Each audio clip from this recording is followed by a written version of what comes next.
এই যে আমাদের বাড়িতে সরস্বতী ঠাকুর এসে গেছে, তো গোছানো কমপ্লিট। কাকিমার মন্দির ঘরে কাকিমা পুজো দেবে, তো সম্পূর্ণ গোছানো হয়েছে। তা আমি আমার বন্ধুদের সাথে একটু শেয়ার করে নিলাম। সরস্বতী পুজোর অনেক অনেক শুভেচ্ছা ও শুভকামনা রইল আমার সমস্ত বন্ধুদের। সব ঠাকুরই প্রায় সাজানো গোছানো হয়েই গেছে। সব ঠাকুরই আছে এখানে, কৃষ্ণ থেকে শুরু করে জগন্নাথ, বলরাম, সুভদ্রা, বড় ঠাকুর, মহাদেব, সব ঠাকুরই আছে।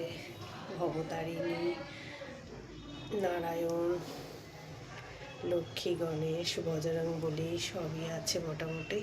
তো যাই হোক, সরস্বতী পুজোর অনেক অনেক শুভেচ্ছা ও শুভকামনা রইল। গোছানো প্রায় কমপ্লিট হয়েছে কাকিমা, এখনও ব্রাহ্মণ আসেনি, তো পুজো শুরু হবে, একটু বেলা হচ্ছে, এখন তো 10টা বেজে গেছে। ঠিক আছে, আবারও দেখা হচ্ছে অন্য কোনো ভিডিওর সাথে।